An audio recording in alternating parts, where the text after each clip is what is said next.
Bon, finalement, on a été très très vite dans votre parcours, on va peut-être y revenir doucement, parce que là, on est en plein, en définitive, dans ce qui fait votre interrogation principale depuis, disons, les 5-6 dernières années. Ça a dû commencer avant, j'imagine. Mais à partir de la notion d'objet plus que vous avez prôné, vous avez entamé il y a quelques années, aux alentours des années 90, une réflexion sur la plus-value sémantique et culturelle qui s'attache à l'objet industriel lorsqu'il entre dans le domaine de l'art. Et puis donc toute cette réflexion-là s'est greffée sur une interrogation majeure sur le devenir de l'art dans la société, dont vous venez donc de bien poser les prémices, en tout cas la définition. Alors ce que j'aimerais qu'on essaye de voir avec vous, c'est comment du critique d'art que vous étiez, d'abord semi-classique, disons que vous avez démarré dans les années 50, puis bouillonnant, inventif, promoteur, vous êtes arrivé à vous interroger de façon théorique beaucoup plus large, beaucoup plus sociologique, j'allais dire, sur la fonction de l'art dans la société, et sur le devenir des formes artistiques dans la société. Dans cette longue démarche dont vous avez évoqué le départ assez longuement dans les deux séries précédentes, les deux heures précédentes de discussion, il y a un moment qui est plusieurs moments fondateurs qui tournent aux alentours des années 68-69. Il y a d'abord 68 en soi, donc qui est les événements de 68. Vous avez commencé à sociologiser votre réflexion, j'allais dire, je ne sais pas si c'est vraiment le terme. Elle était déjà sociologique quand j'ai défini le concept central de nature moderne, industrielle, urbaine et médiatique comme source matérielle de la nouvelle expressivité. Mais disons qu'à partir de ce moment-là, votre réflexion va quitter le domaine, je dirais, propre de l'art pour rentrer dans une dimension des relations intersociales et des relations de l'art avec le reste de la société. Oui, je vous coupe une minute. Je vous en prie. Je ne pense pas avoir quitté le domaine de l'art. C'est l'art qui a évolué et je l'ai suivi. D'accord, c'est l'art qui a quitté le domaine de l'art, en fait. C'est un peu ça. Oui, ne jouons pas sur les mots, parce que je pense que l'art aujourd'hui, dans la pleine expansion du concept lui-même, est en effet une réalité multiforme en apparence. La vérité, c'est toujours l'humain qui est concerné et la recherche de ce qu'il y a de meilleur en lui et, disons, d'une meilleure qualité de la vie poétique. Tout à fait. Bien, enfin donc, il y a eu donc deux moments importants qui sont d'ailleurs à 10 ans d'intervalle, donc non pas que vous n'ayez rien fait pendant les 10 ans dans l'intervalle, c'est 68, et puis c'est 78 où, suite ou pendant la remontée du Rio Negro en bateau avec quelques amis, vous avez introduit dans votre domaine de réflexion une notion qui n'était pas forcément sortie en tant que telle, mais en tout cas qui était sortie de la réflexion j'allais dire philosophique même contemporaine, qui est la notion de rapport nature-culture. Vous l'avez réintroduite de façon subreptice et événementielle, donc à cause de ce déplacement. Alors j'aimerais que vous nous en disiez quelques mots, d'autant que vous avez créé immédiatement ensuite une revue qui a fonctionné pendant 3 ans et qui s'appelait Nature Intégrale, qui était éditée à Milan. Donc. Oui, c'était une petite revue très modeste, mais qui était surtout une sorte de bulletin d'échange et de communication avec tous les lecteurs et avec tous les, disons, les contributeurs volontaires qui étaient disséminés aux 4 coins de la planète et à qui le fait d'ajouter le qualificatif intégral au concept de nature avait fait tilt et qui de ce fait voulait de façon extrêmement généreuse maintenir un dialogue avec moi. Mais je voudrais revenir, si vous voulez, à ce rapport nature-culture. À vrai dire, la grande découverte pour moi, comme pour beaucoup d'autres. Dans mai 68,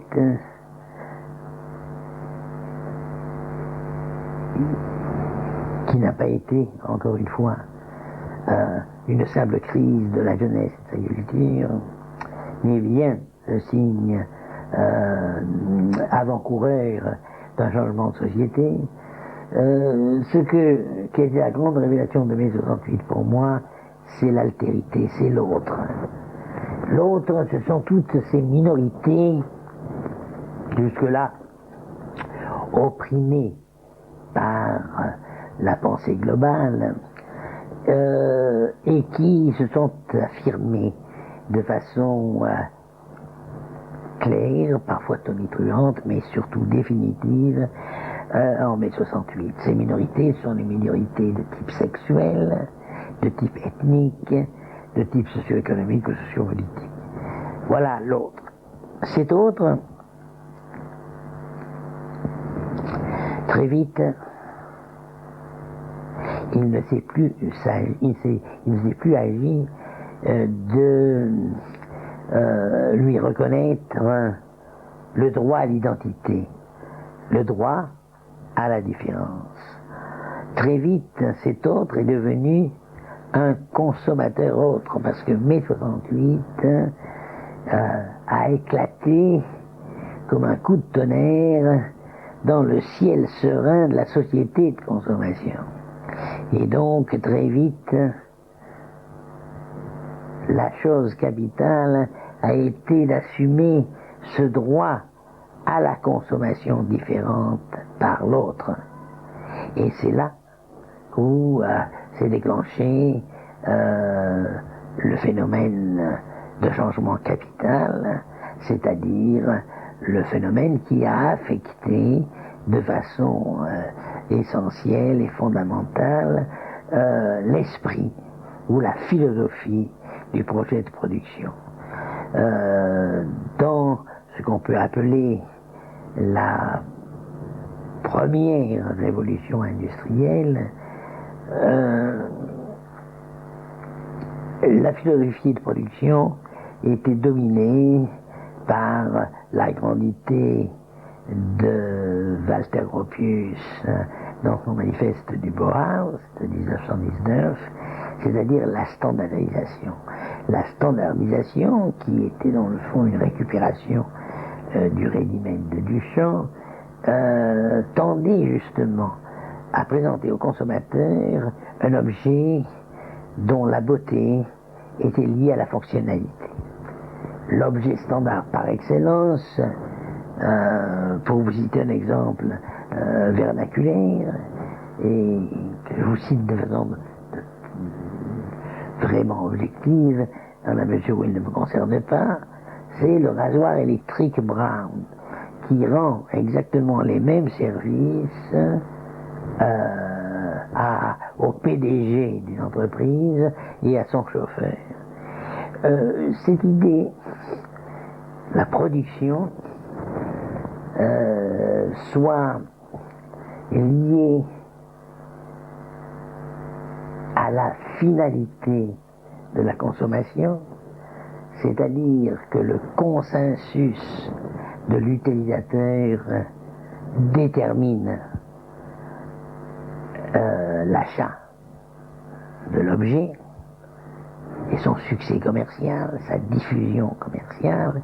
Cette idée de lier donc la philosophie de la production à ce consensus majoritaire a été l'idée de la révolution industrielle, de l'époque industrielle, de la société industrielle, jusqu'en mai 68 justement. À partir du moment où l'autre intervient en tant que consommateur, alors cette philosophie change. Et les effets s'en sont fait sentir de façon quasi immédiate dans les quelques années qui ont suivi.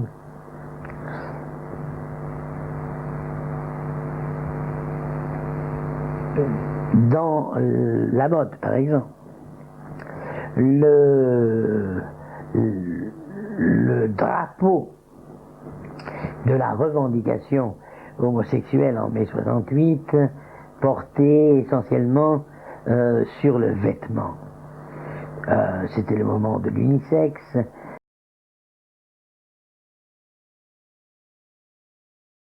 C'était aussi l'idée que il n'y avait pas de projet de design dans la mode, c'était l'anti-fashion dans le design. Ce qui était privilégié, ce n'était pas le dessin préparatoire du vêtement, mais le contact direct du tissu avec la peau qui crée la forme. Ces principes de base ont été repris par les grands protagonismes du stylisme de mode à l'italienne ou à la japonaise, par les Armani, Versace, Trussardi, Issey Miyake, etc. Qui pouvait penser, avant mai 68, dans une industrie aussi consolidée que celle de la mode, qu'il pouvait exister entre la haute couture et le prêt-à-porter un créneau intermédiaire susceptible d'une telle efficience et d'un tel rendement, le stylisme de mode à l'italienne. Or, le stylisme de mode à l'italienne découle dans ses principes de base en ligne directe de cet acquis problématique et culturel de mai 68. Il en est de même pour le design. Le design radical, qui était le design de jeunes Italiens engagés dans la protestation politique, est devenu le design postmoderne après la grande explosion de mai 68. Ces jeunes designers, et en ce sens il faut souligner l'importance des Italiens et de Milan comme centre du grand débat sur cette évolution, les jeunes Italiens designers ou futurs grands designers étaient à l'époque étudiants dans les facultés d'architecture ou avaient à peine reçu leur diplôme. Ils partageaient le grand espoir romantique de renouveau de la société au même titre que leurs collègues d'autres disciplines. Seulement, ils ne sont pas allés jusqu'au point extrême du romantisme, c'est-à-dire le parti armé ou les brigades rouges. Ils ont opté pour, disons, une révolution plus douce, une apocalypse gentille, pour employer le terme d'un architecte prospectif aujourd'hui décédé, qui s'appelait Ico Parisi. En quoi consistait cette subversion douce? Justement, dans le fait d'altérer, de changer les termes de la philosophie du projet de production. Jusque-là, l'esprit de la production avait privilégié dans le projet la dimension fonctionnelle. Ce qui était beau, parce que c'était rentable, c'était l'objet fonctionnel. À partir de mai 68 et de l'action des designers postmodernes, les choses changent. Ce qui est privilégié, ce n'est plus la dimension fonctionnelle dans le projet, mais sa dimension décorative. Et c'est ainsi qu'on arrive dans le design postmoderne de l'après 68, et en ce sens, la recherche californienne, des gens comme Frank Gehry vient rejoindre le processus de réflexion des Italiens. Ce qui est privilégié donc, c'est la dimension décorative dans le projet de design Et c'est ainsi que l'on voit apparaître sur le marché du design ces objets hybrides qui sont à la fois des objets d'art et des objets d'usage. Pensez par exemple à la production des studios milanais de Memphis ou d'Alchimie, pensez aux lampadaires de Sottsass, qui sont des lampadaires si on veut, pensez aux chaises de Mendy, qui sont des chaises si l'on veut, pensez aux divans animés de Santa Chiara, etc. Il ne faut pas croire que le public italien et le public européen et mondial par la suite a attendu de se faire construire une maison postmoderne par Aldo Rossi pour introduire les meubles et les objets domestiques postmodernes dans la maison, dans l'espace domestique. Et le fait d'introduire un de ces objets hybrides dans votre propre espace domestique le bouleverse radicalement. Il remet en question les vieux meubles de grand-papa et de grand-maman, il remet en question aussi le design classique. Et c'est là qu'intervient justement le grand processus révolutionnaire de l'intérieur. L'utilisateur de ces objets dans son contexte familial et domestique se remet en question. Il devient en quelque sorte l'instrument de son propre redimensionnement et l'acteur de sa propre évolution. Tous ces phénomènes-là vous montrent combien les germes semés par la revendication collective de mai 68 étaient puissants dans leur valeur séminale et que le message n'a pas été perdu, mais au contraire exploité dans le sens d'une normalité dans la différence. Et en fait, on voit apparaître dans ce rapport nature et culture cet élément capital de la normalité dans la différence. La normalité autrefois, c'était quelque chose de gris, d'ennuyeux, de monotone. Être normal dans la différence, ce n'est pas du tout ça. Être normal dans la différence, c'est véritablement organiser sa propre vie, sa propre perception, sa propre sensibilité, de façon véritablement à être normal dans la différence. Et alors, c'est le problème de la nature et de la culture qui se pose. Et j'avais pensé l'avoir résolu en 1960 dans mon concept de nature moderne. Et ce concept a fonctionné en effet à un point tel que le nouveau réalisme est devenu la plus grande entreprise de recyclage artistique de la production industrielle. L'objet industriel de série, une fois parvenu à son stade d'obsolescence, était appelé à une seconde vie, qui n'était plus la vie fonctionnelle, mais la vie artistique. Mai 68 m'a montré que il fallait sans doute aller plus loin encore dans l'approfondissement de ce rapport nature et culture, et il fallait aussi essayer de s'intéresser à l'autre dans ce rapport, puisque l'autre était le partenaire égal dans l'entreprise.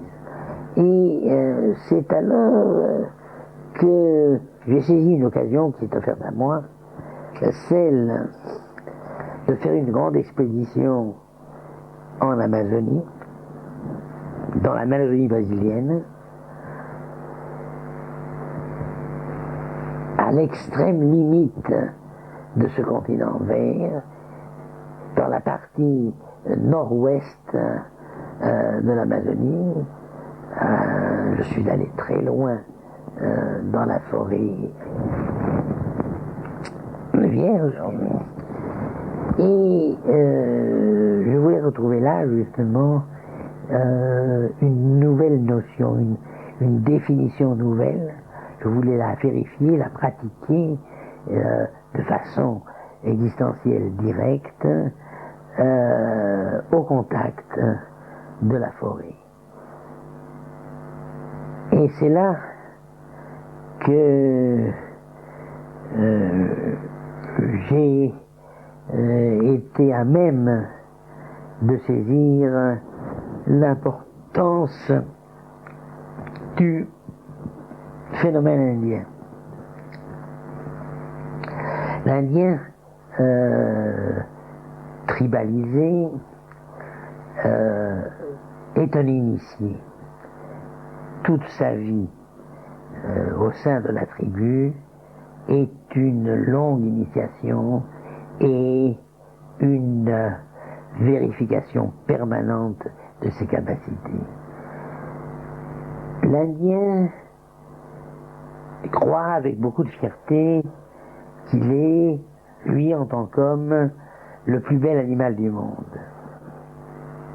Et d'ailleurs, il l'est, parce qu'il est robuste, parfaitement adapté aux conditions de vie de la forêt.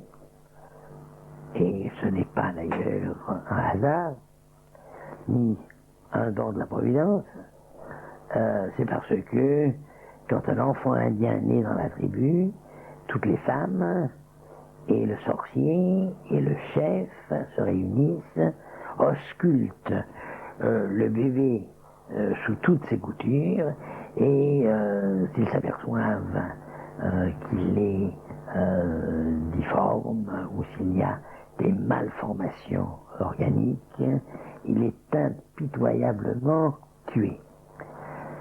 Ensuite, toute sa vie est donc l'initiation, et l'Indien tribal devient un parfait chasseur, un parfait pêcheur, un parfait collecteur d'herbes médicinales, de miel sauvage, de lianes porteuses d'eau douce dans la forêt, et aussi un agriculteur extrêmement sensible dans sa pratique d'une agriculture semi-nomade sur brûlis, qui consiste à brûler un certain nombre d'arbres pour obtenir la quantité d'humus nécessaire pour quelques récoltes successives de manioc.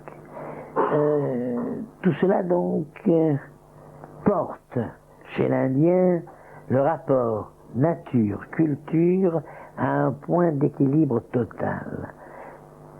Toute la culture de l'Indien s'identifie à son sens de la nature. Il ne peut pas se concevoir en dehors de la forêt.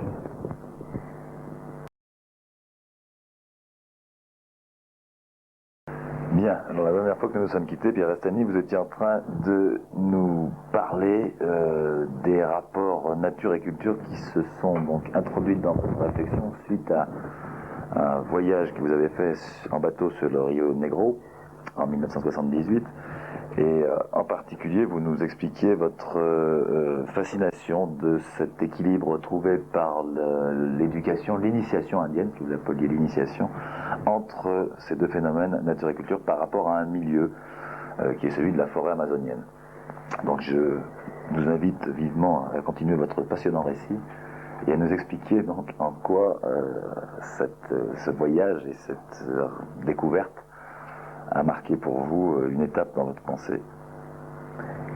L'Indien d'Amazonie, pour qui la culture s'identifie parfaitement au sens de la nature,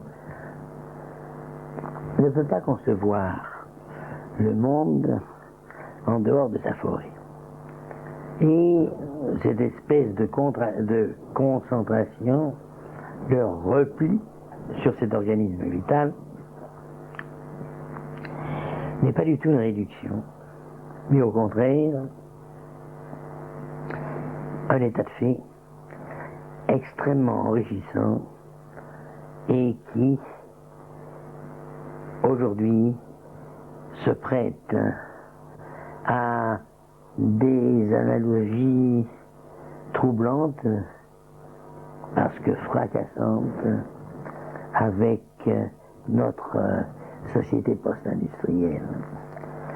La société post-industrielle n'est pas du tout une société qui aurait dépassé le stade industriel. Au contraire, c'est une société qui est saturée d'industrie. Elle l'est par la densité même de la production industrielle qui nous environne d'objets industriels, et c'est à nous d'y trouver la poésie, les éléments susceptibles de devenir des langages de l'art, mais aussi notre société a développé un réseau de communication électronique et télématique qui nous enferme dans un monde clos et planétaire. L'homme post-industriel est incapable de penser le monde autrement que par ce filon industriel, à un point tel que on peut faire confiance à l'Internet et aux autostrades et aux autoroutes de l'information pour créer véritablement chez nous une sensibilité industrielle de base. Nos sentiments seront des phénomènes industriels et le sont déjà.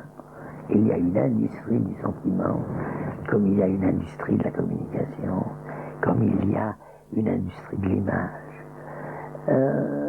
Et en ce sens, donc, l'homme industriel offre de frappantes analogies avec l'Indien des tribus de l'Amazone. L'Indien des tribus de l'Amazone est enfermé dans le monde de sa forêt. L'homme post-industriel est enfermé dans le réseau des productions et de la communication post-industrielle. Et il y a certainement au niveau de la communication des langages, et sans doute des langages non verbaux, beaucoup d'enseignements à tirer de ce néo-primitivisme, si je puis dire. D'ailleurs, c'est un problème qui, dans les 10 dernières années, ou dans les 15 dernières années, a été développé. Rappelez-vous la fameuse exposition de réouverture du MoMA, du Musée d'Art moderne de New York, que Rubin avait intitulé Le primitivisme dans l'art du XXe siècle. Rappelez-vous l'exposition de Jean Hubert Martin à Beaubourg et à la Villette, qui était intitulée Les magiciens de la Terre. Il est certain que si l'on va jusqu'au bout de ce genre d'analogie, de coïncidence et de rencontre, il y a toute une partie de l'art conceptuel, de l'art contemporain, et surtout sans doute de l'art conceptuel, qui bascule dans l'anthropologie culturelle.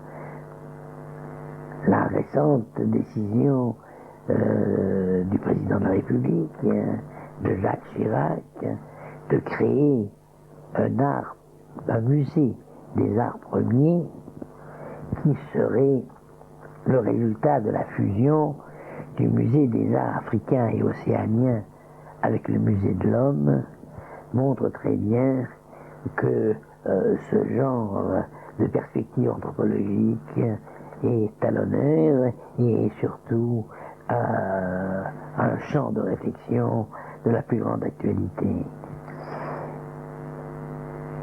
Donc, ce manifeste du Rio Negro que j'ai rédigé en pleine forêt sur le bassin du Haut Rio Negro, le 4 août 1978, et pour moi cette seconde position du rapport nature et culture.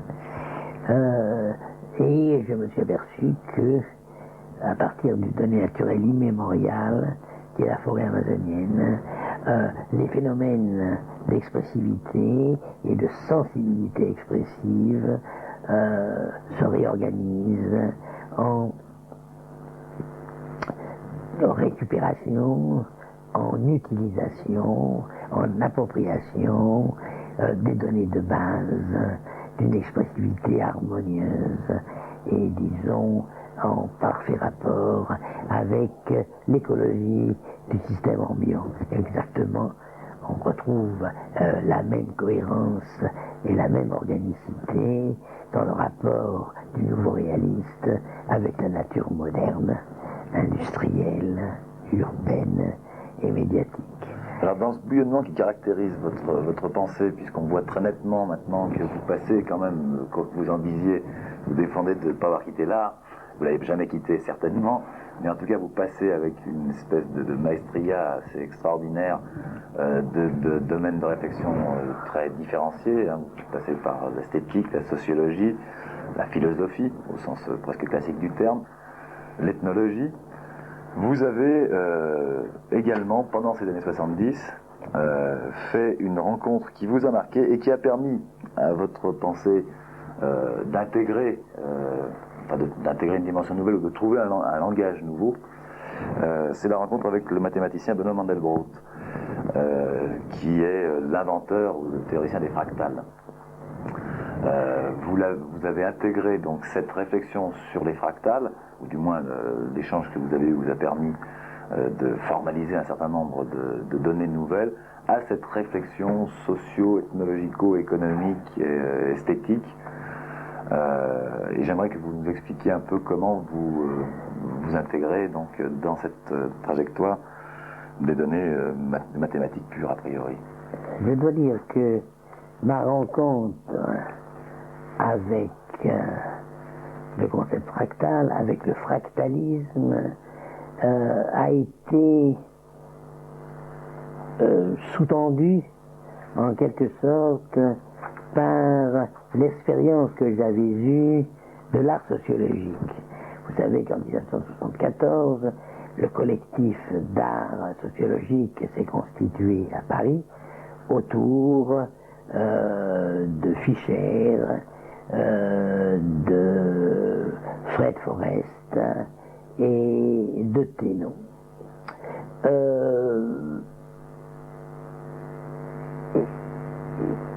J'ai été très sensible aux théories d'approche sociologique de l'art en tant que phénomène de communication, telles qu'elles étaient définies par Hervé Fischer. J'ai été aussi très sensible à la pratique et à la continuité de la pratique sociologique chez Fred Forrest, qui est arrivé aujourd'hui à définir une véritable esthétique de la sociologie basée sur l'analyse et l'usage des procédés purement sociologiques d'information, de communication et d'échange. Ce qui m'a intéressé dans le fractalisme, ce n'est pas l'objet fractal en soi, le pur produit formel d'une mathématique anticipatrice et active, mais le sujet fractal. Le sujet fractal se définit par ses analogies avec les procédés caractéristiques de l'essence même du concept fractal, et en particulier le concept d'autosimilarité. Cette chaîne d'autosimilarité qui fait que l'image fractale se définit par sa partie qui contient tout le tout et qui le répète à l'infini. Je pense que dans cette idée de l'autosimilarité, il y a une très forte et très puissante dynamique interne qui anime justement les rapports fondamentaux de la nature et de la culture, et qui sont à l'origine de nouveaux systèmes de communication et d'échange qui sont sans doute plus conceptuels, qui sont non-verbaux et qui permettent de reconstituer des codes que je n'appellerais pas primitifs mais plutôt premiers, et qu'il y a certainement dans cette dynamique interne des analogies très intéressantes à étudier entre la création tribale, les codes sémantiques qui y correspondent, et la définition de concepts dynamiques qui créeraient en quelque sorte une sorte de paralangage dans l'expressivité. C'est, je pense, donc par ce biais de la subjectivité fractale que j'ai cherché à enrichir mon expérience de cette espèce de primitivisme fondamental du rapport nature et culture.